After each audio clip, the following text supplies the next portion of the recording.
I just realized I left my ring in the kitchen. Uh, Take two from this morning.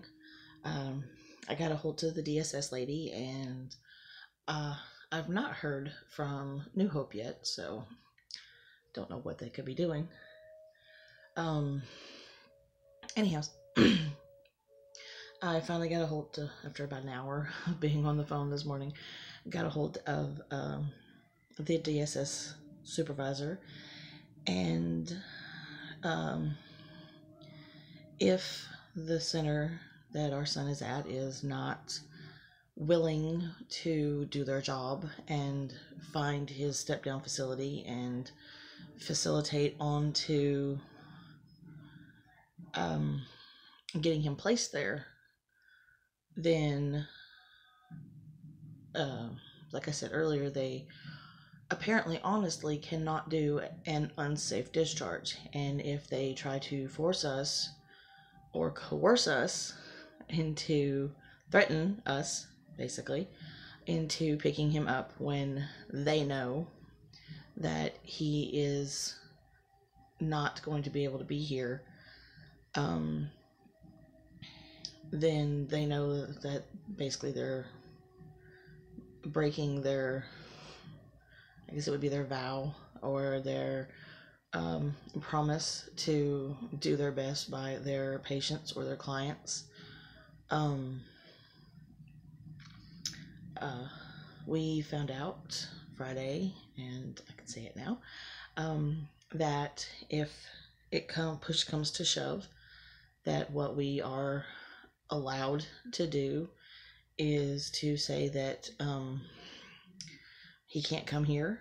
We have nowhere for him to be, and refuse to pick him up, refuse to bring him home.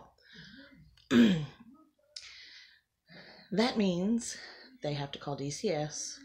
DCS gets involved. Um, the reason I was nervous about saying something earlier is because I wanted to make sure with the state that we would not have the gates of hell descended upon us, with them threatening to take my other children away because we left a child in their care. That and we're safe there. Um, it still doesn't sit well with either one of us because that's really not the choice that we want to make.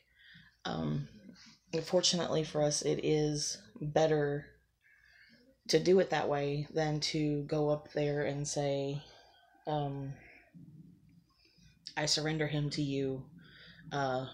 We give up our rights to him. Uh, and wash our hands of him. We're basically saying, refusing to pick him up is that we're going by what you have recommended for our family to say that he is not safe and that he can't be here. So hopefully I'll either get a call later today, which it's already, what time is it? Sorry. It's 8 minutes to 5. I'm probably not going to hear from her today.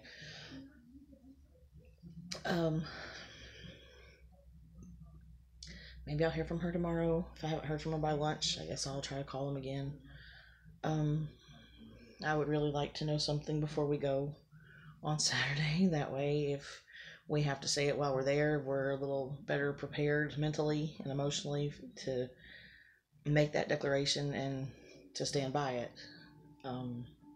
We know that's what we're going to do, but I think being a little more prepared for it would be better in the long run than just walking in the door and then going, oh, well, the insurance says this, and here's his bags, he's already packed, here you go.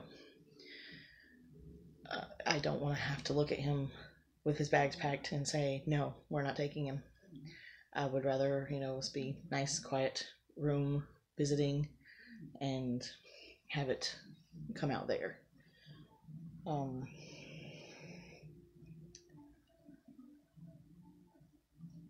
I don't really have much to say other than that. Oh, I got myself have my courses done for my school. The 27th of February, I will be starting with Kaplan University. And my classes will be 9 o'clock on Thursdays and 10 o'clock on Wednesday evenings. It's backwards there, but that's the best I can do. And my first course is Academic Strategies of Business something or other. And my absolute most horrid hatred is math on Thursdays. But I picked evenings to do because it doesn't interrupt the days being with the kids and us doing our homeschooly unschooling trips and library visits and museums and things that we have planned to do. I see a shadow peeking under my door. It's coming. Wait for it. But I figured by then they'll have all the loan information ready for me, and I will kind of know where I stand with the grant versus the loan, and then how much the loan is and how much everything's going to cost for the first 3 semesters, I guess is what it's called. My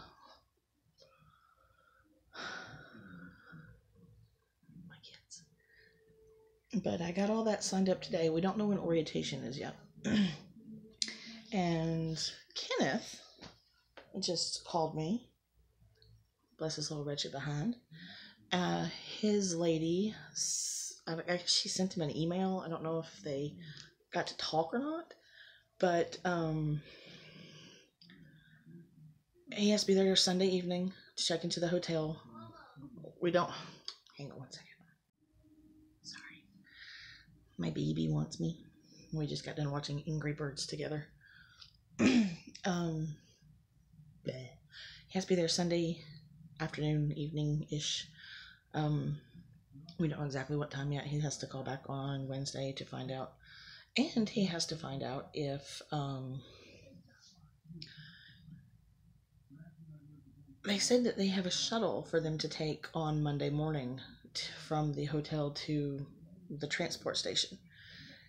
And it says only on Monday morning.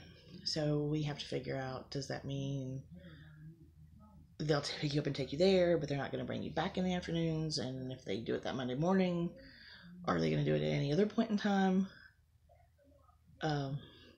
during the weeks? Or does he basically have to kind of sort of fend for himself and see what he can do? Hopefully he gets somebody that's a roommate that has driven themselves down there or is from down there and has a vehicle, or maybe they can split a taxi, or if it's not too far. I'd hate for him to have to walk, but maybe he can walk, or I don't know. So hopefully it's a bus that will take them to and from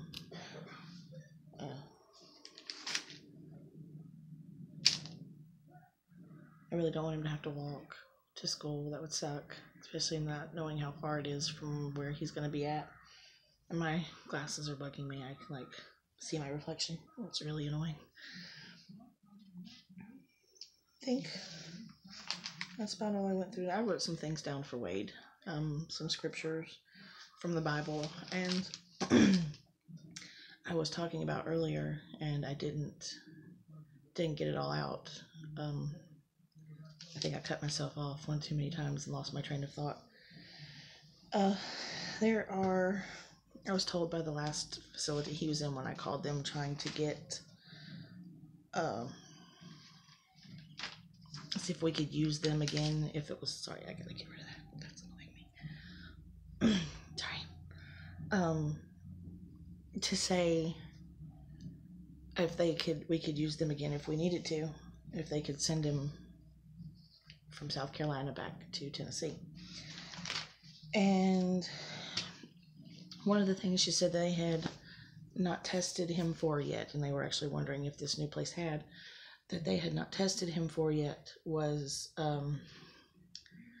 there's 20 key trait points of determining if an individual is a sociopath. My child is 13 years old, and you're asking me, has he had a test for being a sociopath? Sorry, psychopath. I don't know if I said it right the first time. But it's the psychopathy.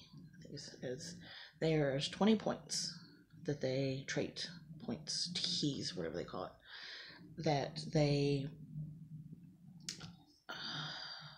test you on or see if you have these traits. And out of the 20, if you score 15 or more, they can medically, legally, however you choose to say it, I guess diagnose you with psychopathy. And I was reading over them, and out of the 20, my son has 17 of these key traits. Really? The difference, it said, I have it here, so I'm probably going to have to be interrupted again, and I apologize. This is what I was writing this morning after I got done. There's common traits between the two, one versus the other, and causes of these personality disorders. The cause of psychopathy is believed that it is largely a result of nature or genetics, relating to a psychological defect that results in the underdevelopment of the part of the brain responsible for impulse control and emotions. Sociopathy is more likely the result of nature or environment, more likely the product of childhood trauma and physical and emotional abuse. What gets me is that one gives birth to the other. They are hand in hand. They carry a lot of the same traits.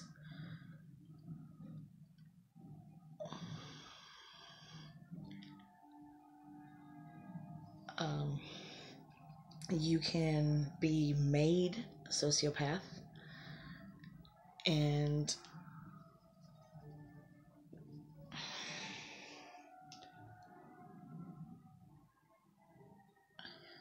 to me it's still a matter of environment, so I don't really understand how a sociopath can flip into a psychopath. But from my reading, and if I'm wrong, somebody please correct me, but in my reading, they go hand in hand. They largely share, or they don't largely, they share some of the same common traits, and they differ on a much grander scale, with the fact that psychopathy is the most dangerous of all antisocial personality disorders because of the way they disassociate emotionally from their actions, regardless of how terrible those actions may be. They view victims as inhuman objects to be tormented and exterminated for their own amusement or even sexual gratification. Of these 20 points, these 20 keys, my son has 17 for psychopathy, sociopathic tendencies. Not socio. Psychopathic tendencies. And they're trying to send him home. A psychiatric hospital, facility, treatment center that deals with sexually reactive children is trying to release my son back into an environment that he literally cannot handle, that we cannot handle with him.